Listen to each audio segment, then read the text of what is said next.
Hello and welcome to the Forum. Approximately every 15 minutes, a person decides to take his or her own life. The survivors are left to confront and sort through the pain and the overwhelming feelings of helplessness and guilt. Elaine Roberts joins us to share the wisdom she's gained since losing her daughter 8 years ago, and to invite survivors, those still standing, to benefit from a support group that is just getting underway. Welcome, Elaine, to show you've joined us once before and to talk about a very difficult subject that really needs to be talked about. And thank you for having me. I really appreciate it, Jan. Certainly, and I think that people who just really haven't found a way to broach the subject, maybe this will break the ice a little bit. Good. We are dealing with a situation that affects quite a few people in this country, not just those who have made the decision that they want to end their life, but those that they leave behind. And that's what your new group, or your support group, is all about. That's right. Still standing. We've had our third meeting, and it was needed. There is one that is in Portsmouth, but we needed a support group on this side of the water as well. And I know that people who have lost a loved one, I lost my daughter Kyla at age 15, and she was in 9th grade, and she was under the care of a therapist, and so I thought we would be okay. And I always say if love was enough, Kyla would still be here. And losing her, I went to a support group. It helped me because I felt like they were my comrades, that when we sat down in that room, there was nothing we couldn't say. And it helped feelings that we had that we thought, they were new feelings, so we don't really know what to do with them. In that room, I found out others had those same feelings. You felt safe in that room, being able to express just how you felt. That's right, and then someone else would express how I felt. And then I was able to talk with that person afterwards. And so this is something that I've been wanting to do for 3 years, but I know the pain that comes with particularly first-year survivors. You literally feel like you're bleeding from every pore of your body. You're raw. And it's hard to be in your own skin. And so I say that I debated it with God. And I would tell my minister I'm ready. And then I wasn't ready to start this group. And so that went on. And I was diagnosed with breast cancer in May of last year. And I thought, I've got 2 things I've got to do before I leave. We never know when we're leaving, but that certainly helps you think about it. And so this group, then all of a sudden, all that fear of the triggers and the pain just went away, and I knew what I needed to do. And so I'm really blessed to have a place to have it at my church, Spring Branch, and now to have people who come and they have a safe place to talk about their feelings. Great. And this group has just started to meet, and you've just completed how many meetings? We've had our third meeting. Okay. We just did finalize our logo. Okay. For Still Standing. It is. It's up on the screen right now. Oh, good.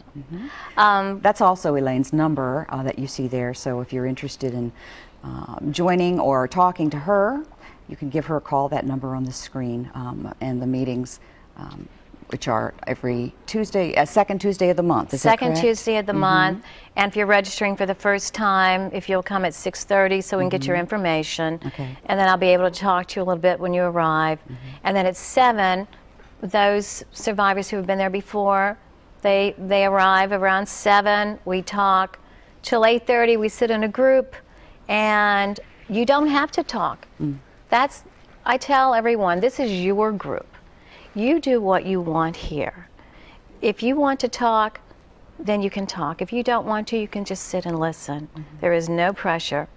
And what I've noticed, even though we've just met 3 times now, that eventually, towards the end, sometimes it just comes spilling out from those who have lost a loved one, and as recently as within 1 to 2 months. Wow. And they are brave to come, but it is part of that healing, and that's very important. You can't heal if you go around a tragedy, because it's going to come back at you.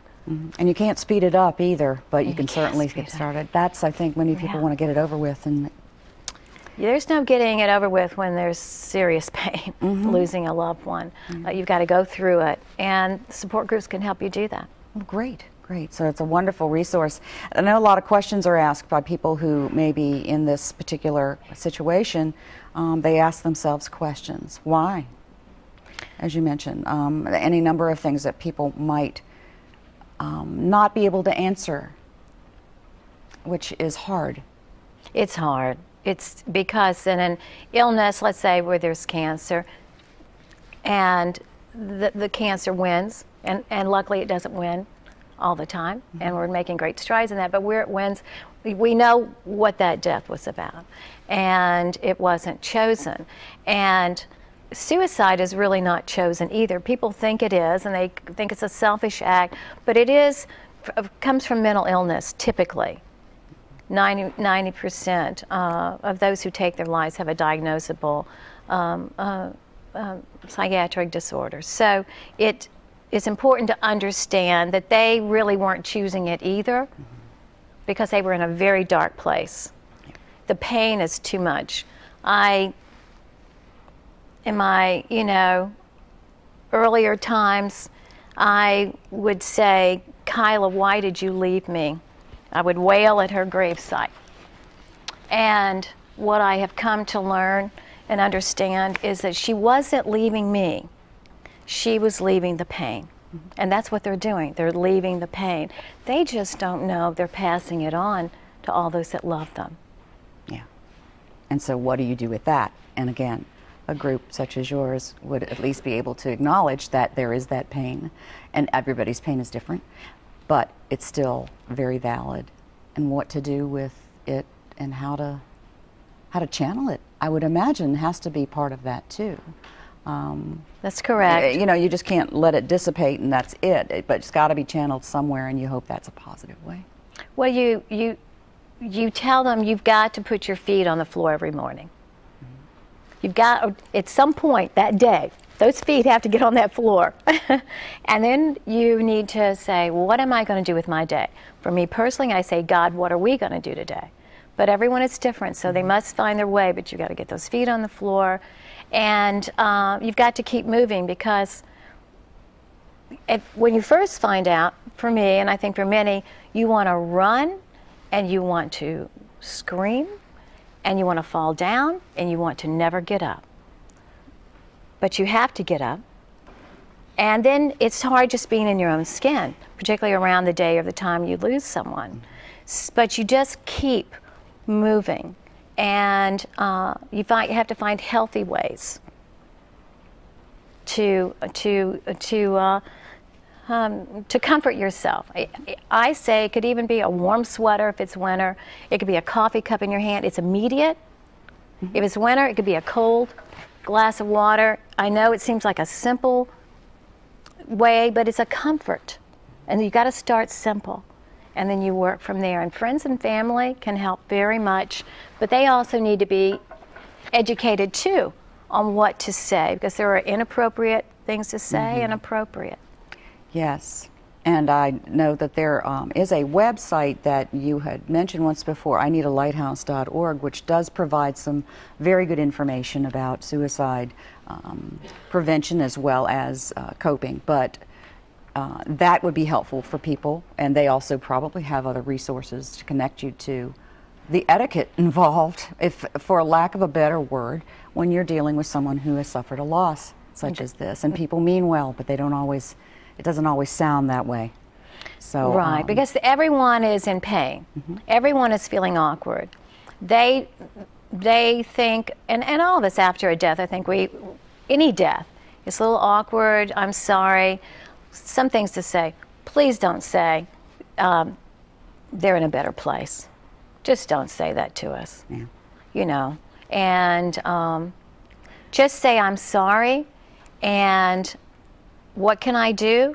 Or if you notice things to be done, say, I can't handle this for you.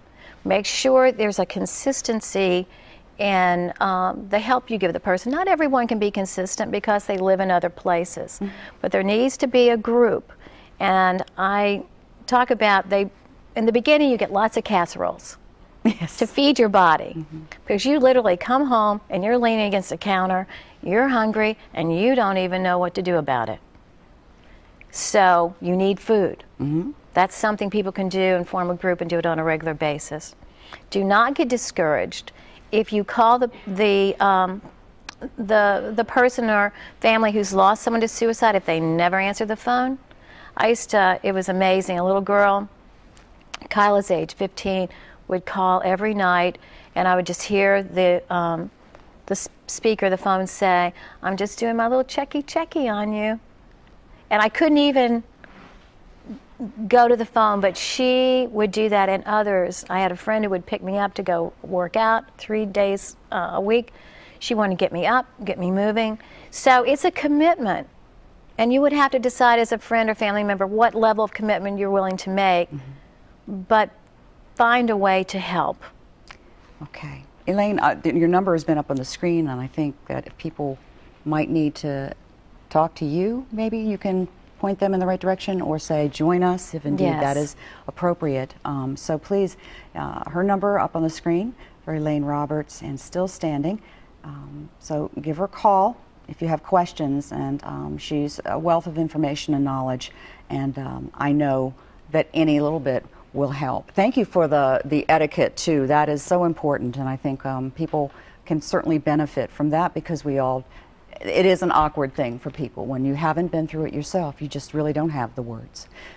Elaine, I'm so sorry we don't have any more time to talk at this point, but we'll have you back. All right, that sounds good. Important topic. And I just want to share, we do have a licensed clinical social worker with us at the meetings, even though it's a support group. Okay, great. That's good to know. Thanks a lot. Thank you. Well, domestic